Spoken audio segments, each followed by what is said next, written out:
وہاں آواز آتی تھی اللہ اکبر، وہ مجھے سن کے بہت اچھا لگتا تھا. تب میں بھی یہ بڑی ہو کے یہ سوچتی کہیں میں بھی ایسا کروں، میں بھی مسلمان ہو جاؤں. آپ کی فیملی پڑھی لکھی ہے؟ نہیں ہے. نہیں. اچھا، تو پھر ان میں زیادہ پڑھی لکھی تو پھر یہی ہوگی. جی. اس کے بہت سارے بلوچ لوگ اکٹھے رہتے ہیں سارے، تو یہ کیسے آپ ان کو برداشت کر لیتے ہیں؟ مجھے اپنی فیملی جیسے رکھتے ہیں.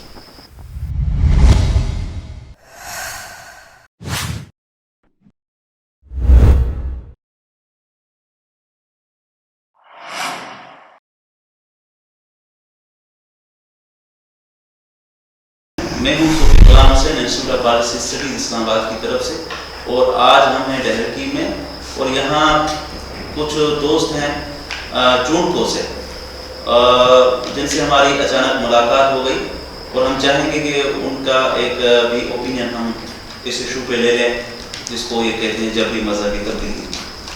تو میرے ساتھ ہیں علی مراد اور ان کی جو وائف ہیں وہ ہمارے ساتھ ہیں. تو آئیے ہم سے بات چیت شروع کرتے ہیں اور پوچھتے ہیں کہ اس مسئلے کی جبری مذہبی تبدیلی کی جو نوعیت ہے وہ کیا ہے، اور وہ خود انہوں نے جب ڈیسیشن لیا ایز اے کپل کہ ہم نے شادی کرنی ہے، تو ان کی وائف جو ہندو برادری سے تھی پہلے، تو اس نے یہ اتنا بڑا ڈیسیشن کیوں لیا؟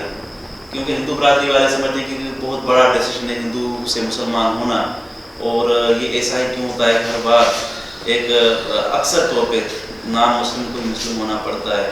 تو یہ کیا کوئی اسلام کا بھی اس میں رول ہے، یا صرف اس میں پیار و محبت ہوتا ہے، یا کلچر ہی ایک ہے کہ کیا اس میں وجوہات ہیں، اور پھر کیا کون سے مسائل اس کے آتے ہیں درپیش؟ تو آپ کی بڑی مہربانی، آپ کی مہربانی آپ آئے اور ہمیں ٹائم دیا. تو بھائی آپ مجھے تھوڑا سا بتائیے کہ یہ آپ دونوں کو آپس میں شادی کرنے کا خیال کیسے آیا؟ جیسے کہ آپ کو پتہ بھی تھا پہلے کہ ایک ہندو اور مسلمان کی شاید شادی نہیں ہو سکتی، کیا ایسا ہے کیا؟ پھر کیسے آیا یعنی کہ ڈیسیژن لیا؟ بسم اللہ الرحمن الرحیم. سب سے پہلے تو جو میری وائف ہے وہ جب اسکول جاتی تھی تو ان کی مسلم لڑکیوں سے زیادہ دوستی بھی تھی، اور اس کے بعد جب مجھ سے رابطے میں آئی سب کچھ مجھے اس نے بتایا بھی. ہماری کچھ ٹائم کال پہ فون پہ بات ہوتی تھی. بعد میں اس نے کہا مجھے مسلم ہونا ہے. میں نے کہا ٹھیک ہے، کوئی بات نہیں ہے، میری پہلے بھی شادی ہوئی ہے، اگر آپ مسلم ہوگی تو انشاءاللہ میں آپ کے ساتھ شادی کر لوں گا. اس نے کہا دوسرا تو میں پہچانتی بھی نہیں ہوں، کس کے ساتھ میں ایسے نکلوں. پہلے سب سے میں نے اس سے پوچھا کہ آپ کون سی بات پہ یہ مسلمان ہو رہی ہو، کیا آپ کو نظر آیا اسلام میں جو آپ کر رہی ہیں کہ میں مسلم ہوں گی. اس نے کہا سب سے بڑی بات یہ ہے کہ مسلمانوں میں یہ، اسلام میں یہ عورت کی عزت بڑی ہے، ہمارے ہندوؤں میں عزت نہیں ہے. دوسری بات، ہندو جو ہے وہ خود ایک بت بناتے ہیں، ایک مورتی بناتے ہیں، پھر اس کی پوجا کرتے ہیں، اس کے آگے سجدہ کرتے ہیں. یہ وہ بات ان کی مجھے بری لگ رہی ہے. اور تیسری بات تو یہ گائے کا پیشاب بھی پیتے ہیں ہندو. اس وجہ سے مجھے ہندوؤں سے نفرت ہے. اگر آپ مجھے مسلم کرو گے، اسلام قبول کرواؤ گے، تو میں آپ کے ساتھ شادی بھی کر لوں گی.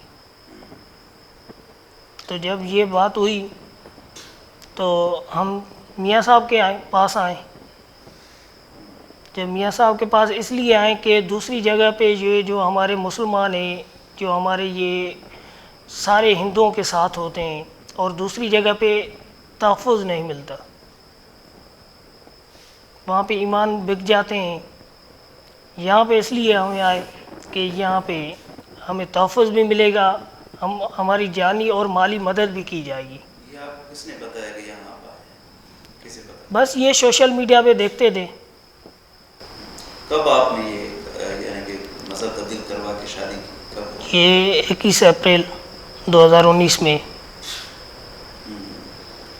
تو آپ لوگوں نے پھر ڈیسائیڈ کیا کہ ہم یہاں سے ایک دن کہ نکل کے ہم بھرچولی شریف جائیں، مسلمان ہوتی اور اس کے بعد آپ شادی کریں. شادی کر لیں. شادی کہاں کی تھی آپ؟ شادی ہماری اسلام آباد ہائی کورٹ میں ہوئی تھی.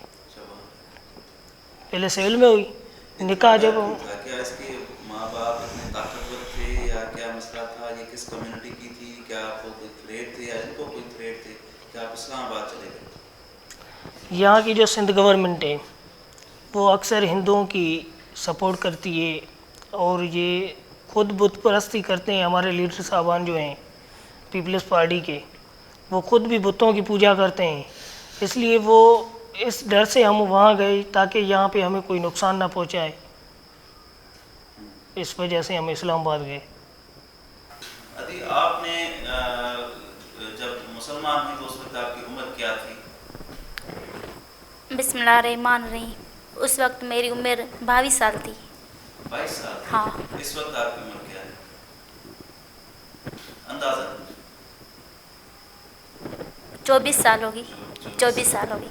تو یہ جو 22 سال آپ کی عمر تھی تو ایف آئی آر جب آپ کے ضرور ان کے پیرنٹس جی کیا ایف آئی آر تو اس میں کیا عمر شو کی؟ اس نے انہوں نے کیا کہا کہ کتنی عمر کی لڑکی تھی ہماری؟ 22 سال کی. اس نے 22 سال کی. اچھا انہوں نے جھوٹ نہیں بولا؟ اور جھوٹ نہیں بولا. 22 سال کی لڑکی. ہاں. کیونکہ ہمارے پاس وہ ان کے کیا بے فارم تھے اچھا یہ چیزیں تھی تو ان کو جھوٹ بولنا بھی ادھر اگر جھوٹ بولتے تو جھوٹ ہی ہوتا ہے. اچھا لیکن انہوں نے یہ کہا کہ یہ جبری مذہبی تبدیلی جبری مذہب ہے.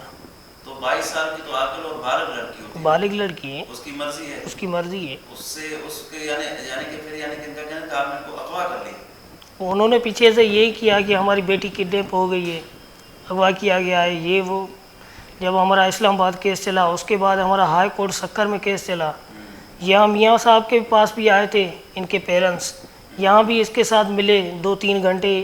یہاں پہ میاں صاحب نے اکیلائب میں کسی ہوٹل پہ ان کو ساتھ میں بٹھا دیا کہ آپ جائیں. ایسا نہیں کہیں کہ کل میاں صاحب کے ڈر سے یہ ایسا کر رہی ہے. آپ اس کو گھنٹہ 2-3 جتنا آپ کو ٹائم ہے لے کے جاؤ. آپ اپنے چاہے کسی آپ مکھی کے گھر میں لے کے جائیں ہندو پہچان کا جو مکھی ہوتا ہے چاہے کسی ہوٹل میں جائیں وہ آپ کی مرضی ہے. وہ بھی بات ہوئی. اس کے بعد جب ہمارا کیس ہوا ہائی کورٹ میں وہاں ججز صاحب نے بھی ان کو 2 گھنٹے دیے کہ بھائی آپ ملاقات کریں یہاں پہ اپنی بیٹی سے. انہوں نے بھی ٹائم دیا. تو ادی جب آپ اپنی امی سے دوبارہ ملی تو آپ کی امی کی آپ نے بات کیوں نہیں مانی؟ وہ آپ کے ماں باپ تھے ان کو دکھ دے کر آپ چلی آئیں تو آپ نے ان کو کیا کہا کہ میں آپ کے ساتھ نہیں جاؤں گی یا میں آپ کے ساتھ بھی آنا چاہتی ہوں؟ نہیں میں نے اس کو کہا میں آپ کے ساتھ نہیں جاؤں گی. نہیں جاؤں گی. اچھا ابھی آپ کا ان کے ساتھ تعلق ہے بات چیت ہاں ہوتی ہے؟ ہاں میں ان سے بات کرتی ہوں وہ مجھ سے بات کرتی ہے. بات کرتے ہیں. ہاں. کہتے ہیں کبھی آ جاؤ چکر لگاؤ؟ نہیں ایسا نہیں کہتی. آپ کو دل کہتا ہے امی نہیں کہتی کہ میں آ جاؤں گا؟ نہیں. امی بھی نہیں آتی. وہ بھی نہیں آنا چاہتے آپ بھی نہیں جانا چاہتے؟ نہیں. لیکن فون پہ بات ہوتی ہے؟ ہاں فون پہ بات ہوتی ہے. آپ کے بھائی بھی ہیں؟ ہاں 2 بھائی ہیں. تو بھائی آپ کے نرم مزاج کے ہیں؟ آپ کو اگر آپ گھر چلی جائیں کبھی میں نہیں جا سکتی. مل کے پھر واپس آ جائیں؟ نہیں ایسا نہیں کر سکتی. کیوں؟ نہیں. کیوں آپ کو کس سے ڈر ہے؟ کیا آپ کو نقصان پہنچ جائیں گے وہ؟ ہاں. یعنی ابھی بھی وہ خوش نہیں راضی نہیں خوش نہیں ہے. آپ کی بہن ہے وہ بھی خوش نہیں ہے. ان کے ساتھ بات ہوتی ہے؟ ہاں. اچھا اب بات یہ ہے کہ آپ کی بھی بہنیں تھیں چھوٹی بھی ہوں گی بڑی بھی ہوں گی. ہاں. تو آپ کو اسلام نے زیادہ متاثر کیا یا آپ کو بس ایک محبت ہو گئی؟ ایک بندہ تھا کہ اس کا کوئی بھی مذہب تھا آپ کو اچھا لگا آپ کو شادی ہی کرنی تھی یا واقعی میں کچھ اسلام سے بھی کچھ آپ کا لگاؤ تھا؟ مجھے اسلام سے محبت تھی. یہ وہ کیسے ہوئی؟ آپ نے کوئی سبق کیسے پڑھے؟ دوستیاں تھیں لڑکیوں کے ساتھ مسلمان لڑکیوں؟ میں اسکول جاتی تھی. میں چھوٹی تھی. میں گھر میں رہتی تھی. وہاں مسجد تھی. وہاں آواز آتی تھی اللہ اکبر. وہ مجھے سن کے بہت اچھا لگتا تھا. تب میں بھی یہ بڑی ہو کے یہ سوچتی کہیں میں بھی ایسا کروں میں بھی مسلمان ہو جاؤں کیونکہ ہندو مذہب مجھے اچھا نہیں لگتا تھا. اسلام مجھے بہت اچھا لگتا ہے. اسلام سے محبت کرتی تھی میں. تو جب میں 22 سال کی ہوئی تھی میں نے خود یہ فیصلہ کیا تھا میں شادی کروں گی اور میں اسلام قبول کروں گی. تب میں علی مراد چاکرانی سے شادی کی اور بڑھ چونڈی میں اور میں نے اسلام قبول کیا. اب مجھے اسلام سے محبت ہے. میں گھر میں بہت خوش ہوں. 5 وقت نماز پڑھتی ہوں. شکر الحمدللہ. اچھا بھائی آپ جو چاکرانی جو ہیں تو بلوچ ہوتے ہیں؟ جی بلوچ. بڑے خطرناک لوگ؟ نہیں ہم خطرناک نہیں ہیں. اچھا تو آپ کے پیرنٹس نے وہ خوش تھے اس شادی سے کہ آپ نے جب لڑکی کو پہلے جب یہ میری بات ہوئی پیچھے اپنے پیرنٹس سے تو وہ ناراض تھے. جب یہاں پہ میری وائف نے کلمہ پڑھا اور یہاں پہ میڈیا پہ شو ہوا کہ مسلمان ہوئی ہے, اس کے بعد میرے جو پیرنٹس تھے وہ خوش ہوئے کہ مسلمان ہوئی ہے تو ٹھیک ہے, کوئی بات نہیں ہے, صحیح. اچھا اسلام قبول کرنے پہ کوئی پابندی نہیں ہے. یہ کہتے ہیں کہ شادی تو چلو ہو جاتی ہے لیکن پھر لڑکی کو بھگتنا پڑتا ہے, کیونکہ گھر میں اس کے کوئی جو ہے نا اس کو غیر سمجھتے ہیں کہ وہ ایک ہندو لڑکی تھی, ہم مسلمان ہوئی ہے, کم تر ہے ہم سے, اور اس سے پھر اذیتیں اس کو برداشت کرنی پڑتی ہیں فیملی میں. تو آپ کے فیملی کے ساتھ اس کے تعلقات کیسے ہیں دوستوں؟ وہ آپ کے سامنے آپ پوچھ سکتے ہیں ان سے. آپ کے ساتھ ان کی جو بہنیں ہیں یا اس کی ماں ہے یا دوسرے اس کے بہت سارے بلوچ لوگ اکٹھے رہتے ہیں سارے, تو یہ کیسے آپ ان کو برداشت کر لیتے ہیں؟ مجھے اپنی فیملی جیسے رکھتے ہیں. ہاں, آپ کو تنگ نہیں کیا؟ نہیں, کوئی بھی تنگ نہیں کرتا, بہت پیار دیتے ہیں. ہاں, بیٹی کی طرح سمجھتے ہیں. بات چیت ہوتی رہتی ہے؟ ہاں. کام زیادہ آپ کرتی ہیں؟ نہیں, مجھے نہیں کرنے دیتے. آپ کو کام نہیں کرنے؟ نہیں, وہ کرتے ہیں. اچھا. ہاں. آپ نے پڑھائی کتنی کر لی؟ 5 کلاس. 5 تک؟ ہاں. اچھا, تو آگے آپ نے نہیں, آپ کی فیملی پڑھی لکھی ہے؟ نہیں. نہیں ہے؟ نہیں. اچھا, تو پھر ان میں زیادہ پڑھی لکھی تو پھر یہی ہوگی؟ جی. اچھا, ٹھیک ہے. تو یعنی کہ آپ خوش ہیں؟ جو اچھا, کورٹ میں آپ کو شیلٹر ہاؤس تو نہیں جانا پڑا کہیں؟ نہیں. کورٹ بھی نہیں جانا پڑا, سب کچھ یہیں پہ ہوا؟ ہاں. پیرنٹس سے ملنے دیا گیا؟ جی. اور پیرنٹس آپ کو مطمئن نہیں کر سکے, اس کے بعد وہ خود ہی واپس چلے گئے؟ انہوں نے پھر آگے جا کے کوئی کھینچا تھا نہیں, پولیس میں بھی نہیں؟ نہیں, کچھ نہیں کیا. کورٹ میں بھی نہیں کی؟ نہیں. کافی چیزیں پھر ادھر سے سیٹل ہو گئی؟ ہاں. ٹھیک ہے, بہت بہت مہربانی آپ دونوں کی.